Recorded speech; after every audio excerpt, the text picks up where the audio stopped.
Excuse us. Pardon me, ma'am. Sorry. Move it, asshole. Oh, thank God. We got good seats. Damn right we did. What's up? We got the drinks. We got the popcorn. And the candy. I think we're ready, man. Hey guys, sorry I'm late. The bathroom here is nuts. Oh my God, you made it. Yay. It's about time, Nathan. Damn. Shh, the movie's starting. I'm Nathan Simmons, and we've only just begun. And this podcast is like a pop phenomenon. It's a craze. Middle pass. It's this year's hula hoop.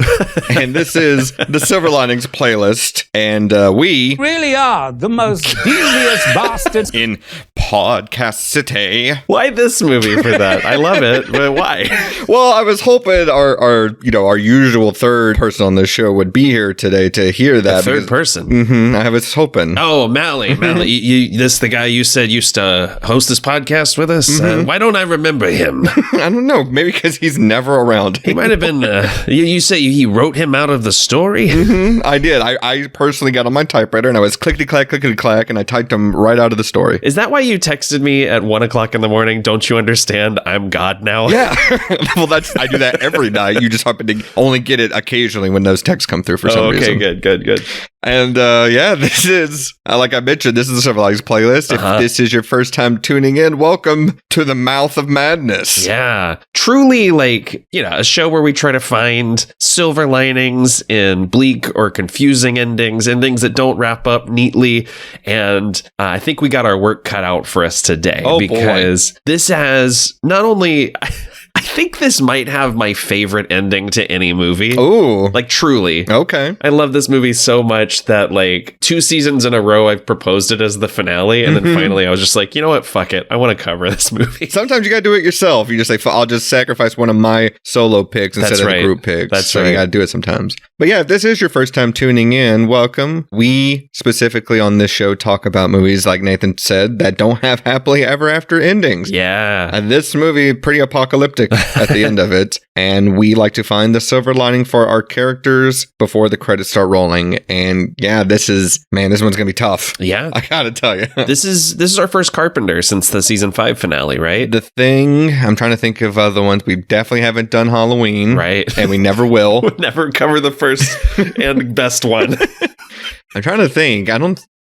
No, I think The Thing's because I remember, didn't we even talk about how is it taking us this long to talk about a Carpenter? Right? Yeah, absolutely. A guy who, if I was doing a short list of my favorite filmmakers of all time, he'd be in the top 5, maybe top 3. Ooh. I fuck sincerely hard with John Carpenter films. It'd be top 10 for sure. Yeah. Which was crazy because I did the math today and I've only seen 10 of his films. Right. Do you want to, let's play a little game. Okay. Which 10 do you think I've seen? Okay, so Halloween. 1. Assault on Precinct 13. Oh, big 2. The Fog. Mm-hmm. Okay. Escape from New York. Up to 4. Big Trouble in Little China. That's 5. Okay. Let's see. Now, this is where it gets dicey, right? Prince of Darkness. They Live, of course. Yeah. Where am I at? 7? We're at 7. Christine? Mm-hmm. Hell yeah. Okay. Oh boy. Okay. This is where it gets Did we already say The Thing? No, I haven't said The Thing yet. Yeah, there's 9. 9? Okay.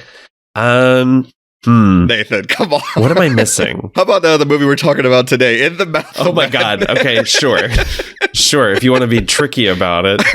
The movie I picked because on some days it's my favorite Carpenter. You know what? I would not be opposed to that being in someone's ranking being the top 1 or 2. I can't say it is definitively because just last week I said Big Trouble in Little China is my favorite film of all time. Mm-hmm. But I don't know, Carpenter, there's a Carpenter for every mood, I'm going to go out and tell you right now. Yeah. I lowercase L like this movie. Okay. I don't love it. Sure. And I think he does this better in Prince of Darkness. I agree. Sure. But that being said, this is still a good movie. Yeah. It still has plenty of good moments in it, plenty of creepy stuff going on. Yes. I just, I think Prince of Darkness does it better. I think so too. I think what it is with this movie, It's all vibes. Oh, like yeah. it's vibes on vibes on vibes. Uh-huh. It feels like I was texting my fiance before this and saying, like, honestly, this is one of those movies that I'm intimidated to talk about on the show because I love it so much and it's so hard for me to put my finger on why. Yeah. And I think it's because, one, this movie feels like a bad dream committed to film. Yeah. Complete with lapses in logic and character interaction. And in some ways, I mean, sure, Prince of Darkness, I think, also does this exceptionally well, and The Thing. This movie, especially the John Trent character, captures... And I am sorry Oh my about God. the balls. Oh my Hi. God. Oh my God. scared the shit out of me. And this is the Silver Linings Playlist, a Jesus podcast Christ. where I show up sometimes and usually fucking late. Where we at, boys? Mally just ripped a hole in reality and spilled into our world. Much like Sutter Kane tearing himself open, Mally is the creatures hidden behind this show and just showing up right on time. Absolutely. Keep going, Nathan. I was just going to say, I think parts of this movie exemplify the nihilist qualities to John Carpenter, his like outlook on the world in really interesting ways, maybe more so than any of his other movies, aside from maybe Prince of Darkness. Oh, shut the fuck up. Well, it is. No, sorry. Are you really going to join episode 8 minutes in and tell me to shut the fuck up? That's on brand. That's on brand, honestly. Oh, yeah. But no, this is part of the apocalyptic trilogy that Carpenter did at this time. This Prince of Darkness and The Thing, right? Yes. Yeah. No, it's I don't know, man. It's tough when you stack it up against The Thing and Prince of Darkness. I feel like this is the less of the three, but I Sure. hear you. Sorry, that sentence out of context is hilarious. It's hard when you stack it up against The Thing. Yeah, absolutely. But it is hard to put Lovecraft horror to film. Oh, yeah. Without being incredibly racist about it. Well, Some of the I mean, like the whole trick of Lovecraft is, and then I saw a thing that's so fucked up you wouldn't even believe it. Bane is the scariest fucking guy I've ever seen in my life. That's Lovecraft horror for you. Right. But yeah, no, it is a bad dream like this movie. But I don't know, it's hard because when I think of Lovecraft anyway, I think of like losing your sense of time, Yeah. of space.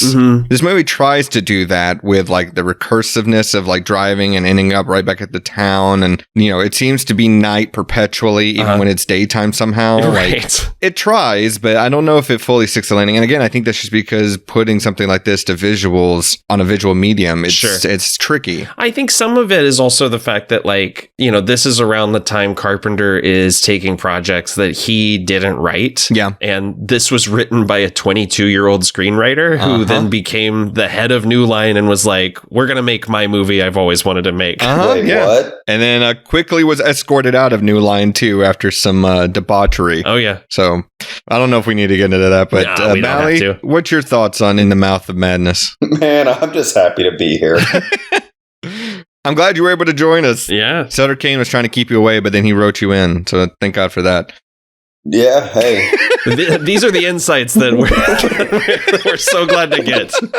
I was just psyched when that New Line logo showed up, boys. Oh my God. Hyped. 2 weeks in a row. Yeah. Like, we're being spoiled by New Line. I will say, I did not know the composer of Hey Arnold had it in him, but that intro music goes so fucking hard. Oh my God. Yeah. Well, Jesus. you know, the story is it was supposed to be Enter Sandman. They couldn't get the rights to it. And Carpenter said, fuck it, I'll do it myself. Yeah. He went full Thanos on it. Okay, because that was my first note was like, what is this fucking Enter Sandman fucking ripoff? He truly was like, I can't afford Enter Sandman, so I'm gonna get fucking Dan Davies to record this fucking song. We have Enter Sandman at home. It's so good. Well, this was 94. Metallica wouldn't sell it to him. Yeah. It probably wasn't an afford thing because Right. they didn't sell their rights to their music until, what was it? It was the first Paradise Lost documentary. It was the first time they ever sold it. Oh. Yeah. Also, Sam Neill has just had the weirdest fucking career. Right? Truly. Like that man does not chase a paycheck at all, it seems to be. He's Oh, yeah. like, no, I'm going to do what I want to do. Uh-huh. Fuck it. I'll do Jurassic Park and then I'll do this movie and you'll both just fucking like it. That's just, This was after Jurassic Park. I know. It was like right there. Same year. Wild. And this was also, what, like 3 years after Possession? Mm-hmm. Man just does what he wants. Dude's just out here doing just the wildest movies. He was Merlin a year after this. Oh, fuck, you're right. And we should say, if you're listening to this the week it comes out, cuddle up with the editor of your publisher that you're interrogating. What's this? And enjoy your Valentine's Day week together Oh, as a sure. couple. Yeah. Because Okay. this movie, I don't know what it's trying to do with the coupling up of these two. Yes. I mean, mouth is in the title, There you so go. I guess that explains it. But when she kisses him, I was just like, what are we doing? Yes. Why? Why is this happening? Well, she tells us she's being forced to do it by the writer. Yeah. I guess so, but like we're jumping way ahead. Let's back up briefly and let's give a little bit of backstory to In the Mouth of Madness.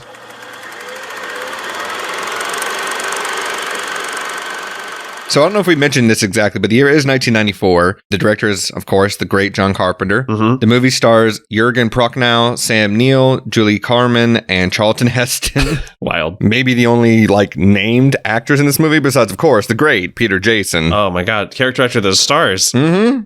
wait. That doesn't even mean anything. How does that work? The stars. I just went along with it because it sounded right. Like, yeah, totally. Thank you. The budget was $8 million and it only grossed $9 million worldwide. Oof. Carpenter never really having much success at the box office, but, that doesn't define a filmmaker. Everything The Thing and forward basically was it was an uphill battle, right? Yep. We talked about this in the episode about The Thing, but the reviews at the time when that came out were like, what a fucking idiot. He thinks that we're fooled by these effects. I know aliens aren't real. Fuck you, John Carpenter. I know, right? And he just had to struggle for the rest of his filmmaking career. Critics really don't like John Carpenter. He had success with Halloween, and they're like, all right, the floodgates are open. And then everything after that, it's like, meh. Nah, I don't know. I don't know about this, Chief. And it's these movies all mostly fucking rule. Sure. Mostly up until this point in his career, I would say he's knocking it out of the park almost every single time. I agree. I mean, the dude, every one of his movies was just 10 years too early for the audience. Yeah. I mean, The Thing just unfortunately having to go up against E.T. and they're like, no, I want to see the friendly alien movie. I don't want to see this dark, depressing alien movie in the snow. And this comes out 10 years before everyone's doing Lovecraft pastiches. Mm-hmm. Speaking of which, did any one of you finish Lovecraft Country? Because I couldn't do it. I could not. Okay. I worked on it and said, fuck no. Yeah. Okay, just making sure. I was really on board for the first couple episodes, and then it felt like it was spinning its wheels. Oh, you mean the first two episodes where it felt like between episodes 1 and 2, you missed an entire season of events? Yes, 100%. Yeah. Yes. Yeah, I worked on the finale, and even when we were shooting it, I was like, what the fuck are we doing here, guys? I liked the pilot, and then when I went into episode 2, I was like, wait a minute, I don't like this anymore, and I just turned it off. There were also just some weird things in that show that sort of accidentally reinforced the things it was trying to be against, which I just, there was some unfortunate stuff in that. And then also, and now the lead's been canceled. Yeah, so there you go. It all kind of worked itself out. Yeah. And I forgot to mention, the film does currently have a 58% on Rotten Tomatoes. All right. It's hard to give almost any Carpenter 50 or lower. Sure. But Well, I mean, I get why this movie split critics down the middle, though. For sure. I'd give this high 60s, low 70s. Yeah. Yeah. Well, another example of Roger Ebert not really jiving with a horror movie where he said it. I know. Gave it 2 stars, said it was, quote, a horror house movie in which protagonists creep along while creatures leap out at them. And I was like, that happens a couple times. Yeah, maybe. The first half of this movie is just setting up the second half. Mm-hmm. Famous Arthur's gone missing. His work is so good. Stephen King just fucking wishes he could. He shits all over the King. Dude, Stephen King's just out here catching strays this whole fucking movie, dude. Fucking little cuck boy. And then, they finally get to this fabled town, this town that doesn't exist. And then that's when it's like, okay, now here's, the actual horror elements of this movie. And it's like, okay. I do forget every time I watch this movie that there's a large chunk of it where we're just watching Sam Neill read a book. Yeah. Read and smoke a cigarette. And honestly, I can watch him do it. Oh, yeah. Him smoking a cigarette, I can find it compelling. I love that 80% of this movie is just Sam Neill kind of pulling someone aside and going, so this is all bullshit, right? You're full of crap, right? Man, that old lady at the end, she was good. Oh, That old lady at the end, I don't know if you recognize her, but I immediately was like, I know this woman. Where is she from? I did too. Yeah, on the bus? No, not the bus one. I'm thinking the hotel keep, the Airbnb keep at the desk. Oh, Frances Bay from Twin Peaks. Twin Peaks. She's also Happy Gilmore's grandmother. Yeah. Oh, shit. She's been in some shit, dude. She was also in 2 episodes of Seinfeld. Right. She's in Karate Kid. She's in Arachnophobia. She's in Blue Velvet. She gets her bread stolen by Jerry on the street, and then later she's down in Florida. Jerry on the street. Jerry on the street. Okay, well, let's visit the trailer, boys. I've never seen this trailer. This movie had a trailer? It did. I skimmed through it just to make sure like I was downloading the right thing, and I think you're going to like how they started off. Oh, boy. But here we go. Ooh, damn, that is a good R-rated green. You were right. Oh, yep. New Line Cinema logo. I'm in. Oh, no, one of these? Oh. In 1978, he scared you with Halloween. This is like the trailer for The Happening. Starman. Interesting pool. I know, right? He's John Carpenter. It's 1995, and he's here to fuck. Didn't this movie come out in 94? It did. It did. Okay. Meet the demands of Sutter Kane's novel, In the Mouth of Madness. Kane disappeared 2 months ago without a trace. You're the guy that writes horror books. You can forget about Stephen. I can talk for 5 hours about how she takes her glasses off in that scene. I know. Unnecessarily sticks them in her mouth. It's a setup. It's just that. I just have to work out how it's set up. Kane's writing has been known to have an effect on his readers. See this? It's a map. We got to talk about that map, but we'll save it. Oh my gosh. This is not reality. It's all happening for real, Trent.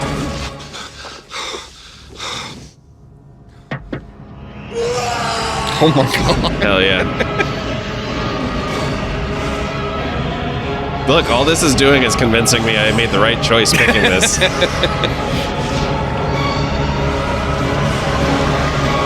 I know this book will drive people crazy. Let's hope so. The movie comes out next month. Oh, what a nice little meta comment there. That's good.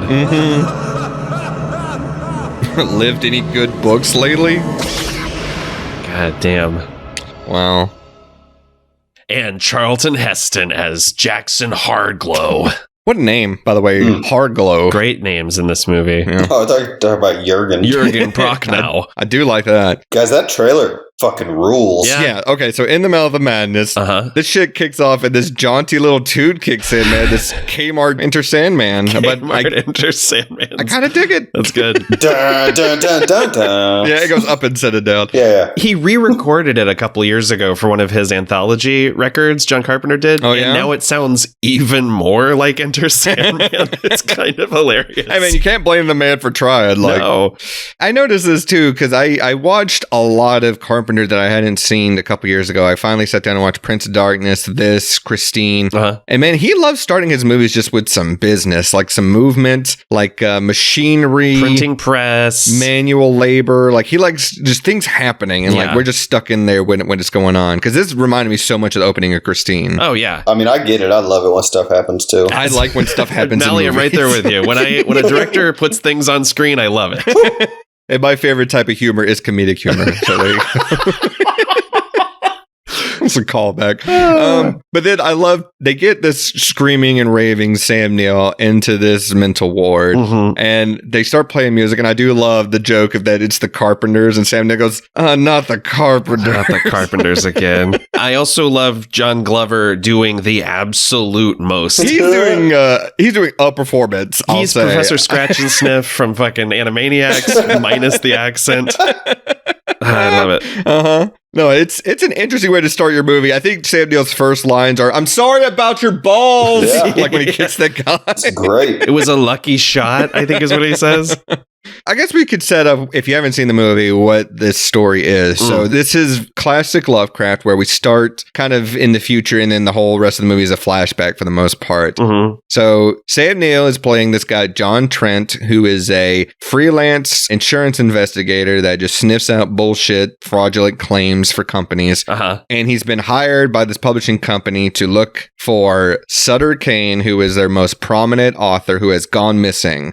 And he has a new book book coming out, and John Trent thinks this whole thing is some kind of publicity stunt. Mm-hmm. They're gonna, play him for a fool, and he's gonna go back to the media and be like, oh, this is all real. He keeps going back to this, even though he's watched people die in front of him as part of this. Yeah, he watched a guy get blasted away in a restaurant window. Yeah. We'll talk about, but he ends up going to this town, and then shit spirals from there. So, and we should say he's also accompanied by Sutter Kane's editor, Styles, played by Julie Carmen. Styles, what a wild name. What a wild name.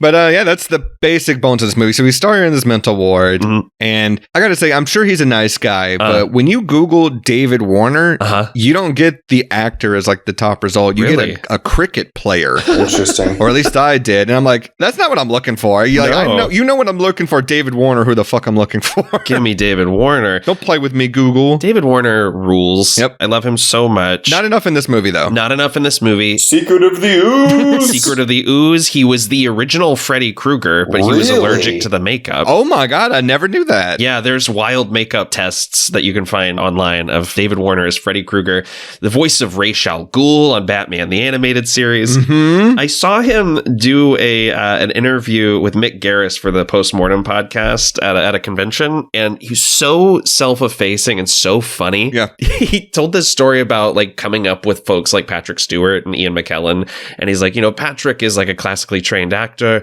I'm more of a letterbox actor. And Mick Garris was like, what does that mean? And he goes, well, every morning I go to my letterbox, and if someone has pushed a roll like through the door, I say yes. Hell yeah. R.I.P. to the guy. He was so great. One of the best. Loved him in The Omen. Yes. He's got a great hairdo in that movie alone. Yes. What a career this guy's had. But yeah, no shade on the cricket player, but when I'm looking for David Warner, give me fucking David Warner. Give me the real shit. Sam Neill has only requested one thing since he's been in this mental asylum, and it's a black crayon. And David Warner's, what does he represent? Like, he's there to say, I can get you out of here, but who is sending David Warner? I don't think I got that. Well, the implication is he's been sent maybe by the court because Trent murdered somebody to get sent to the asylum, but it also could be that he's trying to figure out where this sickness has come from, because they're dropping hints left and right that something has gone wrong on the outside world. John Glover says, you think he's one of them? Well, things must be pretty bad out there. So he may be researching this murder epidemic that's spreading across the world. Yeah, that's mass hysteria. Cats and dogs living together. It's impossible. Mm-hmm. I guess I never tried this. Can you take just a basic black crayon and just draw on your skin like that? I wondered that too, and I didn't try it because I try to take care of my skin. Well, my son's got some crayons. I'm wondering if I should just go look. Yeah, can we do this instead of drink of the film? Yeah, we could do that.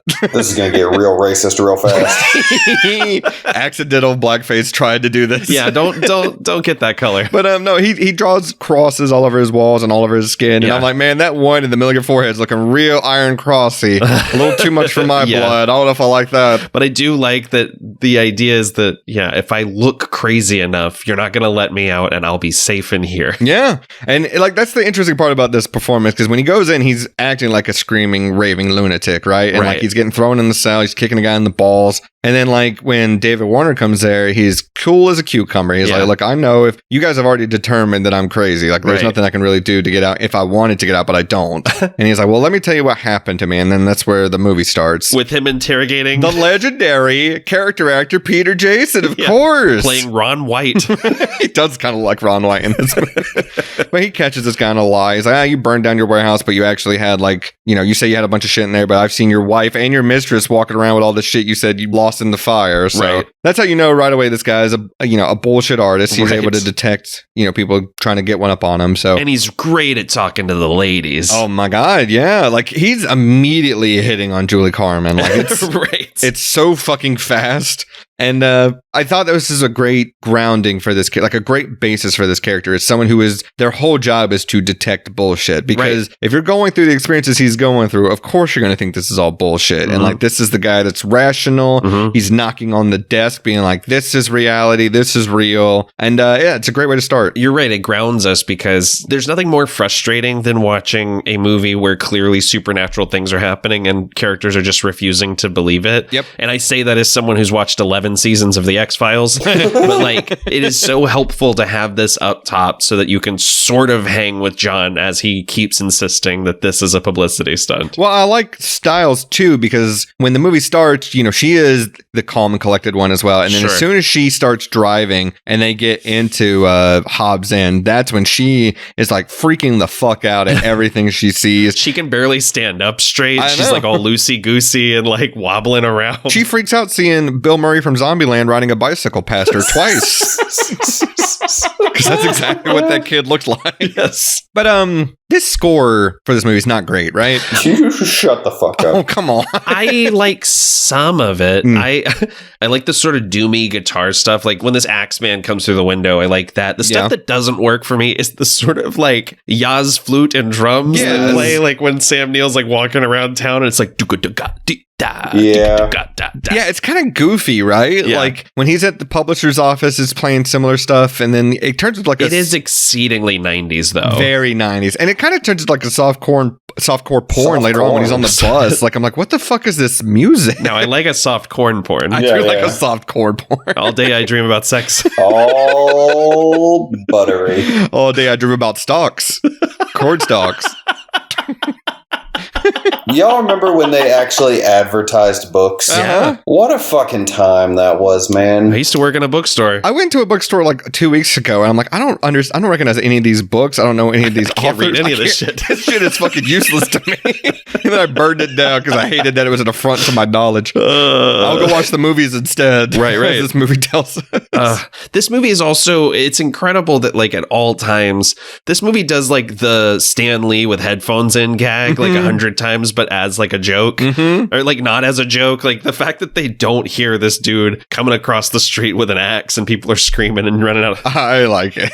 I like it. Oh, I like it too. But it is like the first inclination that just like everything's a little out of step with reality in this movie. I know this is like a minor reference that you might not remember, but it reminded me of Shaun of the Dead a little bit, where there's so much stuff happening in the background that is pertinent to the plot that they just don't acknowledge. But like specifically that homeless guy that tries to eat that pigeon while he's buying flowers for his mom. It felt like that. Right. This movie has the balls to pull not one, not two, but 3 waking up from a nightmare scenes back to back with him sitting on this couch. I know. I could not believe it. I was cackling on the 3rd time. Well, sometimes like... What do you think inspired Inception? This movie, that scene. You gotta wake up from 3 layers of it. Well, you walk down an alley and you see Maniac Cop. You gotta, my God. you gotta That's really exactly shake it what off. that guy looks like. You're right. And then he's on your couch. Oh my God. I hate it when I wake up and there's a cop on my couch. Specifically a Maniac Cop, though. Whoa, what a nightmare. We've got the Axeman. I love the 2 irises effect. That's really cool. fun bit. Like, he is clearly 80-yard, and so is the cop. Like, they have voices that are coming from a different universe. Like, which is weird because the little kid later on, the little girl, I think that's her real voice, but she's looking rough. Like she's seen better days. That's the funniest part of the movie to me is when Julie Carmen has a conversation with this nightmare child, and then it's just like, anyway, here's your ball. Yeah, she has a conversation with a goblin and makes no comment about it. But Trent, Sam Neill, I think he's kind of a bad investigator, right? Because his first instinct is to just read this guy's books. Right. Like it's no further information on him, like no known addresses or anything. He starts reading his books, and I'm like, is that really going to do anything? And I guess it does, but if Neil Gaiman went missing, I'd start reading Neverwhere immediately. This will tell me where he is in London. The only time that would really work is for Stephen King. But he's clearly in Maine. Got it. Okay, I'll just go. I'll go look there. I guess I'll ask Tabitha. I don't know. I genuinely don't see what Trent sees in these book covers when he starts cutting the pieces up. Yeah. Because to me, it looks like he just puts random pieces together in the shape of New Hampshire and goes, aha, he's in New Hampshire. And I'm like, dude, you could have done that with Texas or Florida. So he sees sort of like a macro version of the map in the new poster that he sees in the alleyway. Okay. And that sort of leads him to the lines. But then, you're right. It is a huge leap for him to be like, okay, now I have assembled all of these into one shape, and we all know what New Hampshire looks like, and he's somewhere within these 50 miles. I also like when he pulls the overlay of the states that Maine is included, because that's another little dig at Stephen King there. Yeah. He's like, no, we're one state over or whatever. Right. I don't know my geography when it comes to the Northeast. That could be 3 states over. No, we're just like, we're a couple counties over from Salem's Lot at this point. Absolutely.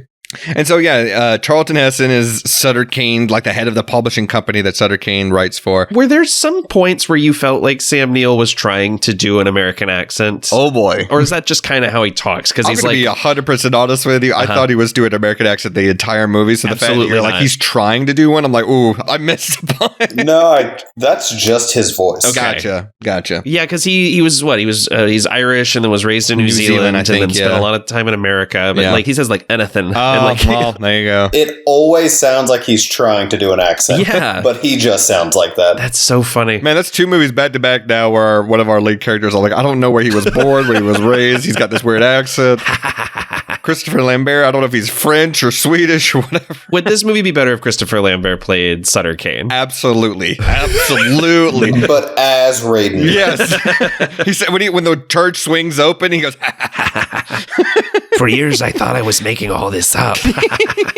He's keeping Outworld back. That's what's behind that door. That's Goro and all the other ones. Hamtaro or whatever the other Mortal Kombat character names are. In the mouth of Mortal Kombat. But are there no flights in New Hampshire? Because why are they driving all day and all night? I'm like, this is the 90s. Planes exist. They must have grown up in the Midwest. If it's under 15 hours, we don't fly it. I also think the implication is he's like, I know it's in this sort of swath of New Hampshire, but I have to drive around till I find the town. But even a 50-mile radius, I'm like, I don't know. Does that really take you like 2 full days? Right. It seems like a lot. Well, the other reason is if he flew, we wouldn't be able to get to see like creepy little child on a bike and our, the ground becoming clouds. Clouds with lightning bolts. And I do like that. But goddamn, I felt like I was about to have a seizure of her driving through this tunnel. Like the flashing lights just really, it usually doesn't get to me. But this time I was like, holy shit, thank God I'm in bed. If I pass out here, this is the best spot that could happen at. So here's the thing. This movie to me, up to this point, because there hasn't really been much in terms of horror other than like the brief little nightmare sequences I have. This movie at this point plays kind of like a Goosebumps to me. Like Hobbs Inn sounds like a Goosebumps town. Oh, it fully sounds like something from Lovecraft, though. True, absolutely. But it's just like, oh, you can enter this town, but you can never leave. And like when you add the score, it's the Hotel California. It's absolutely Hotel California. But when you add the score to it too, I'm like, hey, this just feels like baby's first horror movie. But I do appreciate that the movie then goes fucking buck wild after that. Well, it does, but then there's also like the little hints of the nihilist. I love the opening scene, and then you're right, the sort of opening investigation is a little rote, but I love moments like Sam Neill basically summing up John Carpenter's viewpoint on the world. Nothing surprises me anymore. We fucked up the air, the water, we fucked up each other. Why don't we just finish the job by flushing our brains down the toilet? Is John Carpenter to a T. Which is funny because the whole end of the movie is, people that don't even read will still get affected by this because they'll just go see the movie, this schlocky horror movie. And I'm like, well, that's what he was kind of known for a while, was the horror. But I did watch an interview with him today talking about this movie, and it was funny because he's like, looking back on it now, because this interview was like 13 years after this movie came out, and he's like, I am a short-term pessimist when I'm doing these things, but long-term, I am an optimist. I'm like, buddy, I feel like the exact opposite. Yeah, same. So I'm glad one of us has a good head on their shoulders. I have bursts of enthusiasm, and then I kind of just want to bury my head in the sand. And then we get introduced to Jurgen Prochnow as Sutter Kane when they go to the church. Before we get there, I just have to talk about this utter psychopath that John Trent is, who keeps 3 things in his glove compartment. Chips, a screwdriver, and a bicycle horn. And this scene where he like scares the shit out of her and he's like, oh, you're awake, is just like insane to me. That is pretty insane. Also, Hobbs Inn has 2 antique stores, which I thought was funny because he peeks into one. He's like, oh, it's an antique store. And then in the wide shot, there's another one like 3 doors down from it. That's where they keep the kryptonite. That's where they keep it. Yeah. Yeah, we get introduced to Jurgen Prochnow because they go to this hotel and they're like, I've never heard of Sutter Kane. And then everything that he wrote in his books is real. Like, this painting that's right there was in the book. This church that's out the window is in the books. I love that bit where he like looks out the wrong window. She's like, no, it's the one to the east. And then there it is, this giant black church. Right. Yeah, Jurgen Prochnow playing Sutter Kane. Man, what a great opening shot for him. These church doors swing open and he just gets this little mischievous smirk. I love that. Y'all, I'm going to say it. Sutter Kane's a scamp. He's a little bit of a scamp. You know what? We've been real light on scamps this season. This is not the season of scamps, but this guy is. This guy definitely is a scamp. And he's still kicking too, man. He's 82 years young. He's just mocking Vigo the Carpathian right now. This man was in Das Boot. He was in David Lynch's Dune. Yeah. He was in Twin Peaks Fire Walk with Me, Judge Dredd, Air Force One. This dude's got it. I don't believe he has any lines in Fire Walk with Me. He's one of the lumberjacks that just hangs out in the corner in one scene. It's so strange. That movie rules. Can I ask you, as someone who has not watched Twin Peaks, can I watch Fire Walk with Me and still get it, or do I need to see it? Absolutely not. Okay. I've watched all of Twin Peaks, and I still have trouble with Fire Walk with Me. Okay. Twin Peaks is like an enigma for me. I Sure. tried watching the pilot, and I'm like, I don't think I get this. But Okay. that's also with all of David Lynch. So If I may, if you don't vibe with the pilot of Twin Peaks, you are going to fucking hate the rest of the show. Okay. I got it. I think I was going in expecting X-Files, but then I'm like, because I didn't know who David Lynch was at the time. Oh, sure. I had seen Mulholland Drive, and I'm like, I dig this. And then I Okay. tried watching his other movies. I'm like, I don't know where I'm at. What's happening? Oh, okay. Have you watched Blue Velvet? I've not. Oh, you might dig Blue Velvet. Well, I might just because Dennis Hopper. You know what I mean? Sure, he's great in it. Speaking of which, I mean, this is kind of tangentially related. Have either of you been watching True Detective this season? I just watched the first episode, Ooh. and I like it. I don't love it so far. Episode 2 is way better. Okay, that's what I've heard. Way better. Episode 2 takes some big swings. Yes, big swings, and also some revelations about past seasons come to light if you know what to look for. I did have some of that spoiled for me. Yeah. But that's fine. By the time this airs, I might have watched it. I'm in on this season. I'm Me digging too. it. And there's only 6 episodes, so they Hey, I love be real that. short. Yeah, like I'm very curious to see where it goes. Oh, speaking of, short turnaround, when I saw the runtime for this movie, I was like, oh yeah, 90 minutes? I'm fucking in. I know. I watched this thing first thing this morning. As soon as Same. I woke up, I put it on. Same. This movie ended. I looked at the clock. I was like, "Your boy's got time," and I was still fucking late. You're absolutely were. I do have another criticism, Nathan. I'm sorry to be taking apart this movie that you like so much, but No, it's okay. Here's the thing is I don't think this movie's perfect, even though I love it. okay, I do enjoy it. Like Sure. I said, I fuck with its vibes. It's just it doesn't hang together very well for me. And one aspect that doesn't really hang together for me, Julie Carmen. I don't think she's great in this movie. I go back and forth. Okay. It's a scene by scene thing for me because there are some scenes where I really love her physicality and the way she sort of plays like off kilter.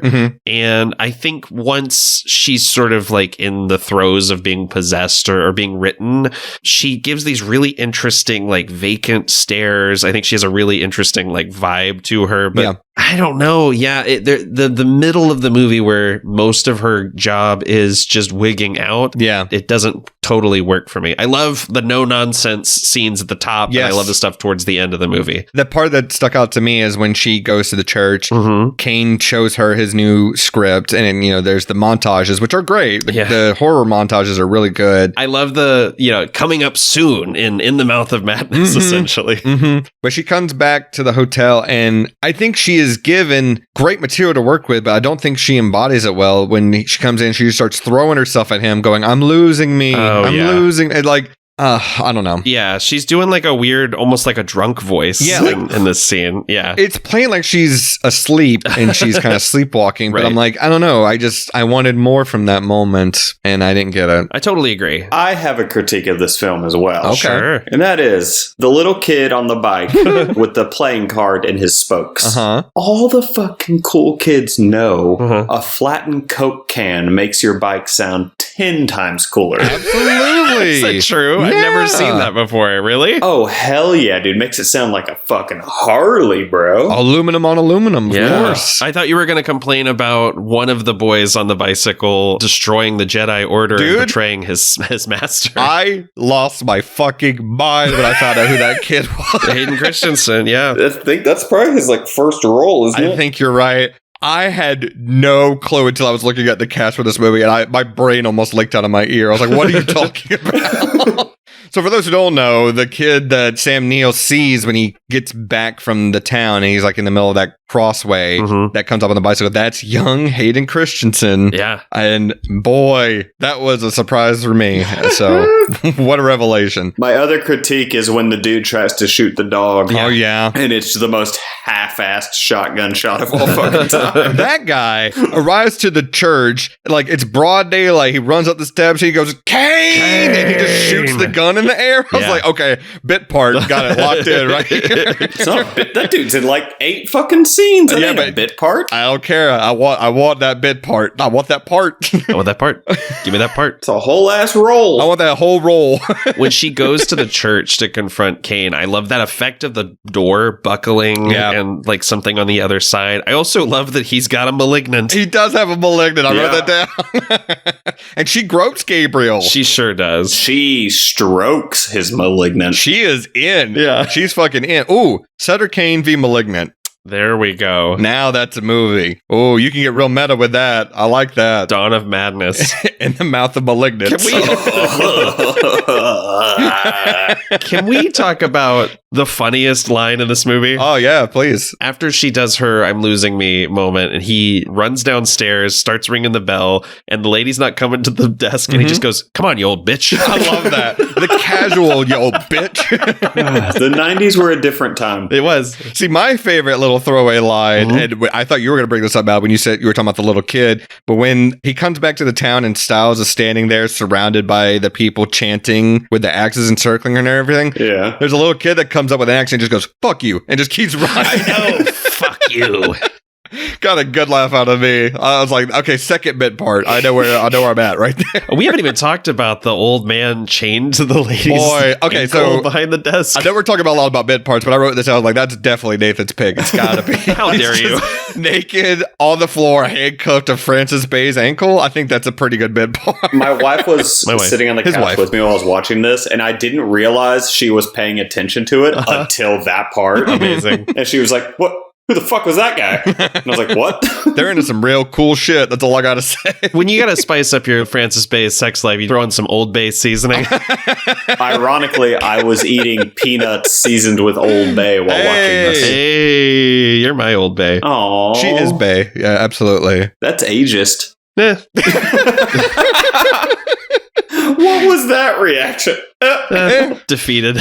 I do love that Trent has to punch Styles in the face to knock her out and put her in the car. She punches him. He punches her. He punches her like 2 more times. She eats his keys. She swallows his keys. He's like, no, give me. It's like a kid when you like, don't eat that. And then they try to hurry up and put it in their mouth real quick. You're like, no, get that out of there. Again, the 90s were a different time. The first time I watched this movie, when he runs off the road and she starts contorting and comes around the car door, I said out loud to my TV, no, because I do not care for this at all. It's very reminiscent of the head with legs from The Thing. But I was also thinking about Society. Society. Yeah, but I was also thinking about another tangentially related John Carpenter movie, Halloween 3, with I can't remember the girl's name, but when they're coming back from the toy factory, and I know Mally and I got into a deep conversation about this on the episode, but she either was a robot. To this day, I've been trying to figure out if she was always a robot or was made into a robot. That was the debate, and I don't remember where we both landed on it, but let's do it right now. Fuck it. Okay, we'll go back.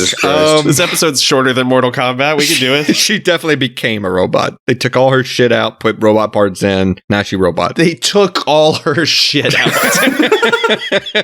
And her organs and her eyeballs, all the stuff, you know? But no, the crab walk is great. It's so good. The sound design, the Foley work, really good. Yeah. And this movie's got some unintentional comedy that is just, it's incredible. Like when he's driving away again, he leaves her there and it's the middle of the dark. And then he comes up on the kid in the bicycle and she's riding on the pegs and she's just swaying her arms in the air. I love it. I don't care. So it looks like a fucking Julie Cruz music video. I'm here for it. And then, yeah, I do like that Carpenter knows if you're going to do something, do it in threes, because he tries to leave the town 3 times. It comes right back to the mob. And then says, fuck it, I'm driving through the mob. I mean, honestly, at that point, that's what I was thinking too. Just drive through these fucking people. But then she gives him the fuck me eyes and he crashes the car. Right. And wakes up in a confessional. And we've all been there, right, boys? So many drunken nights. I'm sorry. Smoking in the boys' room. He shows up at Kane's place and Kane's like, look, everything I write becomes a reality. I am God himself. Yeah. No one's ever believed religion enough to make it real. Right. I like the phrase, this is my new Bible or something like that. That was a great line. I'm a sucker for like cult of belief stories. Like the idea that if you feel something strongly enough, it becomes tangible. I mean, like stuff like Candyman that we talked about earlier this season. Like I'm always a sucker for this kind of trope. Yeah, absolutely. And he's like, I write what they tell me to write and it keeps them away, but I can't keep them forever. My new book This town wasn't here before I wrote it and neither were you. Yeah. Oh, that's a great little reveal too, especially with the ending of the movie, which we'll get to in a minute. Oh, yeah. Man, I gotta say, for a 90s movie, the effect of Kane ripping himself open. Oh, man. I love it. It still holds up. It's pretty fucking cool. I love it. It's one of those examples of less is more. In the screenplay, the town was supposed to be like sucked into a vortex. What? And they were like, we do not have the money for that. And so it's doing poltergeist on a town level? Essentially.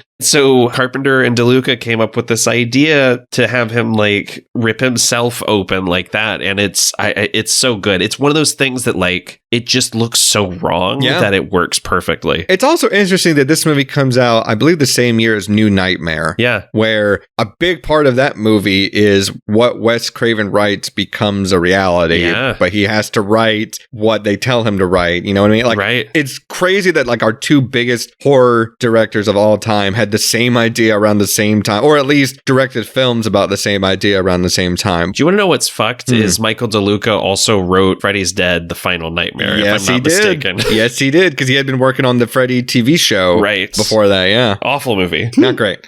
Probably a potential episode at some point in the future. But so Kane says, you're going to take my manuscript back with you and get it published. I'm going to stay here. He rips himself open. I have to meet with my new publishers. Yeah, that's a good line. These Cthulhu-like creatures like come out of the blackness of it, and Sam Neill almost gets murdered by them all, but wakes up in the middle of this crossroad. And I gotta say, I love this sequence. I love when he peeks through the rip. Yeah. And Julie Carmen just kind of narrates the book. Trent stood at the edge of the rip, the Stygian world yawning blackly behind. So it's such great stuff. That's the parts that work with me when it comes to Lovecraftian stuff. Yes. Like, tell me what he sees, but like describe it, because there's no way you can film it and make it look good. And I agree. I think the one misstep in this sequence, I love the shots of the monster wall like out of focus and the quick cuts. The mistake they make is that wide shot where you actually see the creatures. Like I think, and I get that they're very proud of these creations. Great stuff from K&B, but like we got to keep that stuff in like the corner of your eye. Yeah, that's what makes it Lovecraftian. Yes. It's once you like put it in light, it destroys the facade of the whole thing. Right. You know what I mean?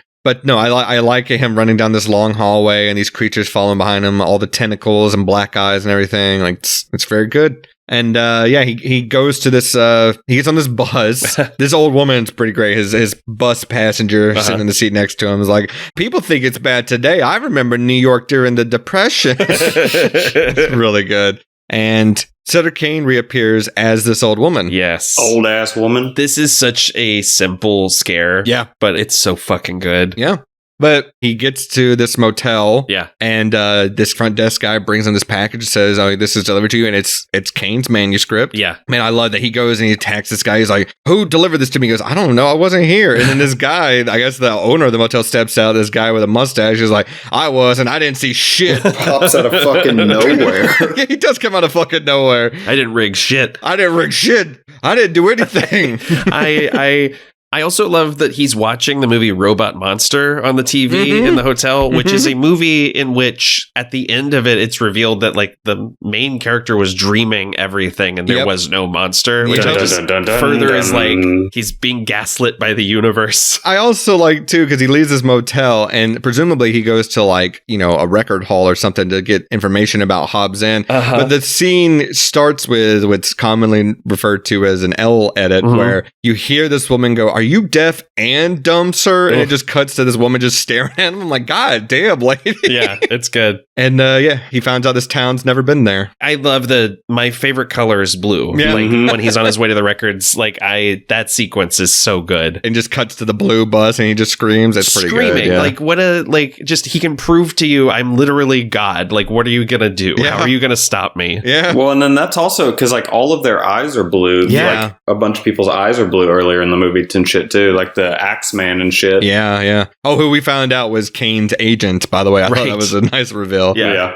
I love Sam Neill's reaction to that info. Oh, I know, right? He's like, well, I'll be damned. That was his agent? Yeah, right. I think he needs better representation. Yeah, and then he burns the manuscript in the sink at the motel. Right. And then he gets to the publishing office where Charlton Heston is. He is like, this is what happened to me. You got to do something about it. And he's like, what are you talking about? You delivered that manuscript to me months ago. Right. They're making the movie. It's coming out next week or whatever. Uh-huh. And there's this news report that like, oh, people that read this book, they go fucking crazy and they start murdering people. Isn't that the plot of something else? I'm sure there may be plenty of examples, but I feel like there was something else that was big that was like... Yes, real life, and it's the Bible. That's it. You know what? Bravo. Hold on. That deserves it. Yep.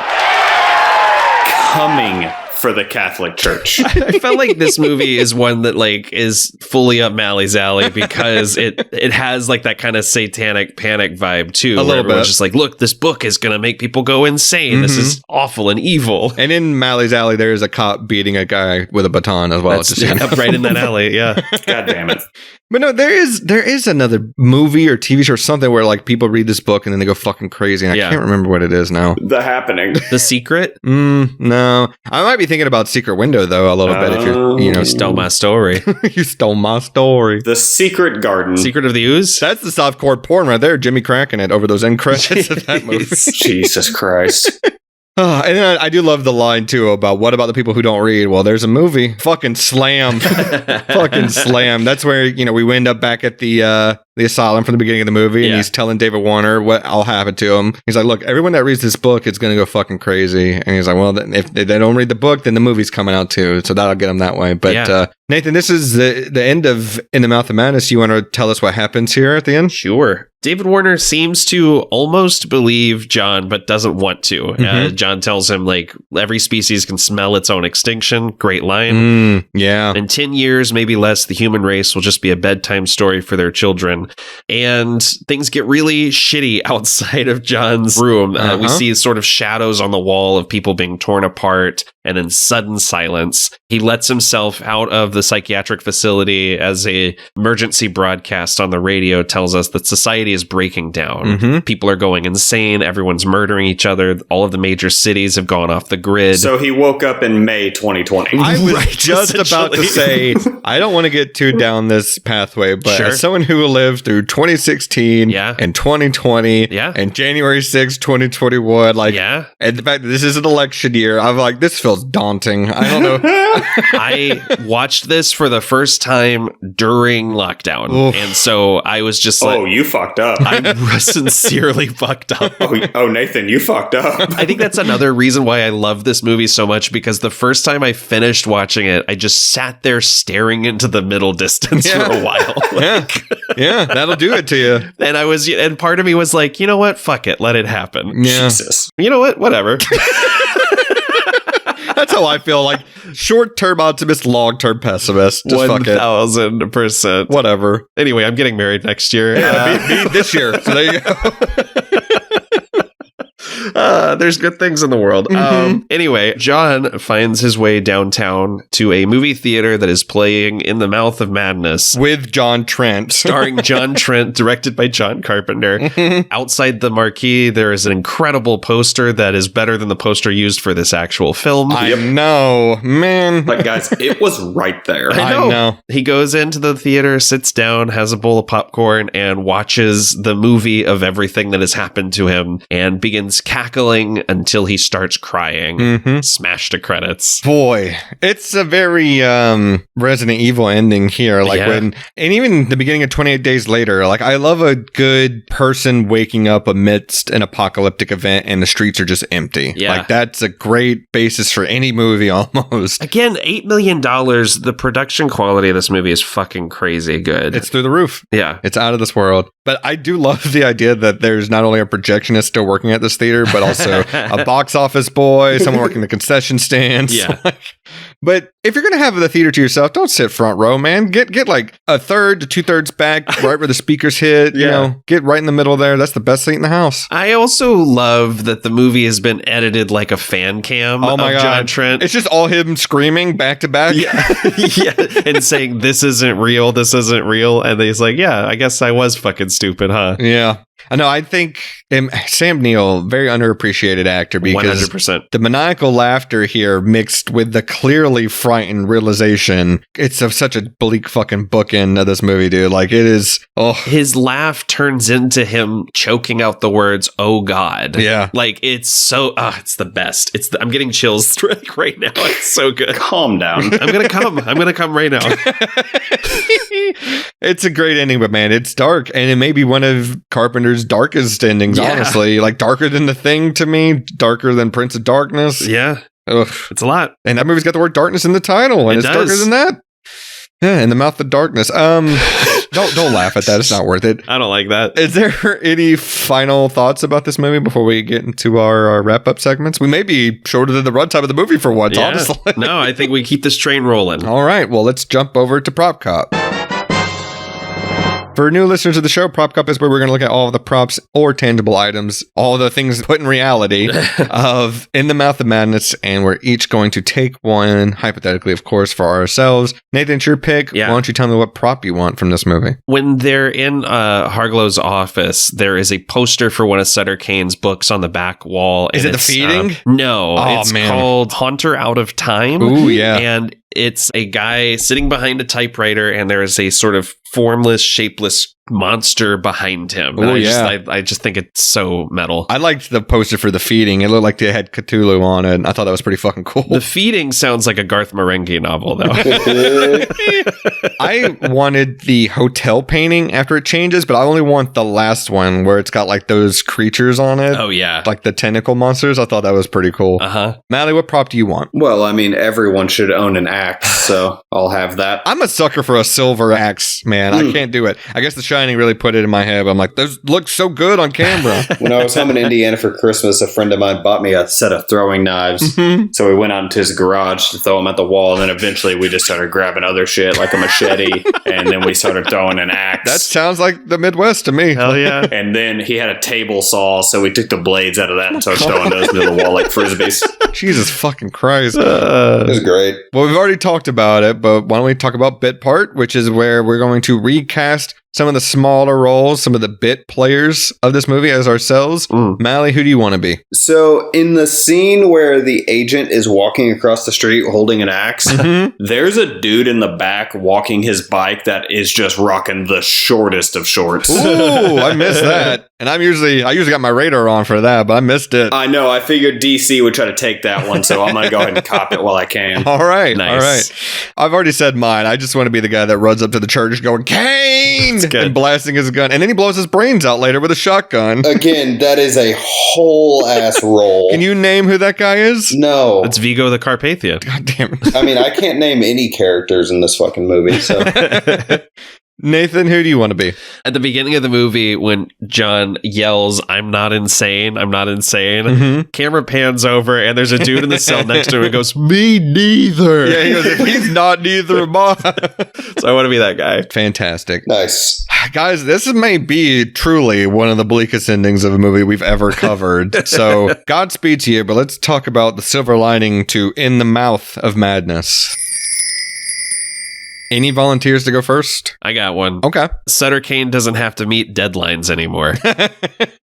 Yeah, he makes his own deadlines now, I guess, with his new publishers. Yeah. Mally, what do you got? You know, the art of the written word isn't dead. It's absolutely thriving. Wow. That's good. Very insightful. Wow. Okay. Also, it's implied a lot of kids died. There it is. That's what I was waiting for. I kind of went a little like metatextual with it, a little like broad scale. Listen to you. Well, wait till you hear what I got to say first. But Someone's got a definition of the day. And then I also have just a stupid one that I'll give at the end here. But here's what I'm thinking. Honestly, and I'm generalizing here, the smartest of us all probably won't be affected by this wave of mass murders because I like to think that scientists probably don't watch horror movies and don't read pulpy horror novels, so we'll bounce back, baby. No, we fucking won't. And then if that didn't work, I have another one. Look outside, DC. I have another one. If we're going with history in a biblical sense here, because this movie kind of proves to you that there is like God and a devil and everything. If we're going to go with that, yeah, Earth has been destroyed more than once via the Bible. And so God's fixed things before, he'll fix it again. This is a temporary setback for mankind. Really? Your silver lining is God will help. I'm trying, man. This one's tough. You should do that for every movie we do. Oh, God's going to help stop the Emperor at the end of Mortal Kombat. He's one of the elder gods. It's right there in his name. That's right. But also, my stupid answer is that Trent got to see a movie and get some popcorn for free. Hey, so there you go. Nice. Okay, there's a segment here that I think is really going to help me, fellas, which is we got to talk about a pick-me-up because I need something to watch after I watch this movie to put me in a better mood, put me in better spirits. And I'm going to go ahead and tell you mine. I'm going to double feature this movie with another movie about an apocalyptic event where characters are roaming an empty metropolitan city and they even end up at a movie theater. I'm going to go with Night of the Comet. Nice. Great choice. I love that movie. Nathan, what are you going to watch? I picked another meta horror movie with David Warner in a small role, Scream 2. There you go. Hell yeah. Hell yeah. Super fun. What are you going to do, Mally? Well, right before he kills himself, the dude that you want to play says, I have to, he wrote me this way. Great line. Which brings to mind another classic semi-meta film that includes a character that isn't bad, they're just drawn that way. Who framed Roger Rabbit? Yeah, great choice. This might be the best 3 movies we've ever picked together for Pick Me Up. Absolutely. Well, I guess we can kind of briefly talk about this too, but do we recommend In the Mouth of Madness? I think we've kind of already said our piece on it, but final thoughts, fellas? I definitely would. Okay. I really love this movie. I get that it's mostly vibes and not all the vibes work together, but I just think it's such a weird, nihilistic, angry little picture, and it's all the stuff that I love about Carpenter in a new way. Okay. Mally? It's fucking John Carpenter, yo. Yeah, that's kind of all you have to say, really. He's right. No, I agree. I think it's at least worth one watch. I think it's super underseen too. Yeah. Like I feel like of the late period Carpenter movies, this is like the best of like the last 10 years he was making movies. Yeah, absolutely. And I said this earlier, but I think Carpenter did this kind of feel better with Prince of Darkness. But that being said, I would watch this movie again, no problem. Yeah. I just think the story maybe didn't need to be full feature length. I think this would have been a great like 30-minute short or something. Or an episode of Masters of Horror. Or that. Something like that. Yeah. There you go. But it's just, I guess it's just a bit vague at times. Sure. Like, I don't think it's as scary as it could be because, like I said, that first half of the movie is mostly just setting up the second half. Right. But when it gets to that second half, it's fucking balls to the wall. Yeah. So, I can't complain too much. But like you said, even at the end of the day, it's Carpenter. Like, it's going to be a fun time regardless. So, unless it's Memoirs of an Invisible Man or The Ward. Yeah, then it's not fun at all. But all right, well, that's In the Mouth of Madness. If you want more of our show, feel free to subscribe right now wherever you're at and tune in next Monday when we have a new episode for you. Leave some feedback, a rating if you would, that we would greatly appreciate that. You can also follow us on Twitter, Instagram, and TikTok, and also check out our subreddit at reddit.com/r/Silverlinings playlist. We have, I think, 5 more episodes left this season, if I'm doing the math right. Wow. And I have a clue for what we're going to be talking about next week. Oh, buddy. And next week is my pick. And I'll just say, guys, if we die recording next week's episode, we die for real. Yeah, that makes sense. You know what? Is that a New Line movie? I'm going to laugh my ass off if it is. It feels like it could be. Yeah. I'm going to look it up. Can I throw in one more little plug? Sure. While you look this up? Please. This movie that we covered this week, In the Mouth of Madness, is referenced on mine and Dustin's album. I was going to say, I'm going to close the episode out with the song that this movie inspired on our album. Hell yeah. Oh, fucking hell. What? So yeah, stay tuned after the closing music to hear the song Monolith from Nathan and I's album, The Fever, the Rage. Sounds good. That's what it sounds like. That's pretty much it. We'll dub Mally in going, real rap shit. Damn, son, where'd you find this? Okay, I confirmed it doesn't appear to be a New Line movie. I think we dodged. It's Buena Vista, which is like the Disney version of New Line, I think. The Disney version of New Line. Holy shit, that cast is insane. Okay, we got to keep it under wraps. I know. I just like fully forgot about that. Keep it quiet. Yep. All right, and we'll have some guests for that one too. So yeah, that's In the Mouth of Madness. Any final words before we get out of here for the week, boys? Reality isn't what it used to be. It's not. God is a bad horror writer. All right, well, I'll say rest in peace, Oatmeal. Coming for the Catholic Church. And I guess Sutter Kane, maybe? Sure. Is he dead? Why not? Okay, whatever. Rest in peace, Oatmeal, Sutter Kane, and yeah, as always. Come on, you old bitch. Do you know what today is? It's Mommy's Day. Excelsior! Excelsior! Excelsior! Excelsior! Look it up.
narcissistic kind of love.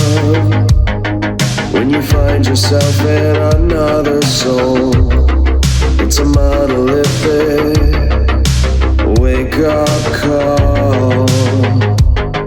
When you realize you're half of a whole.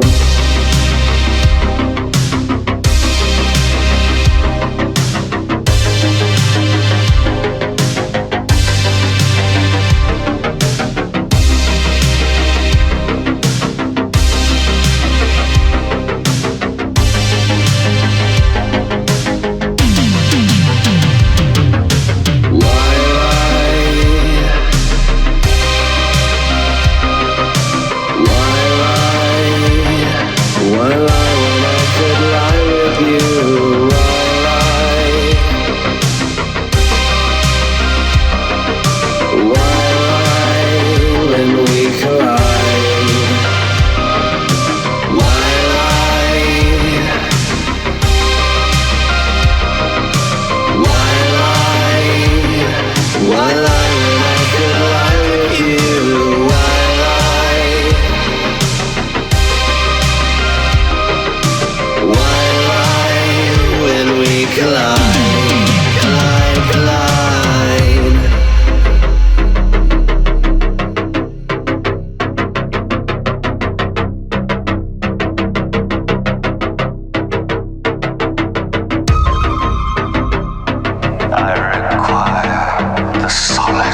the fever.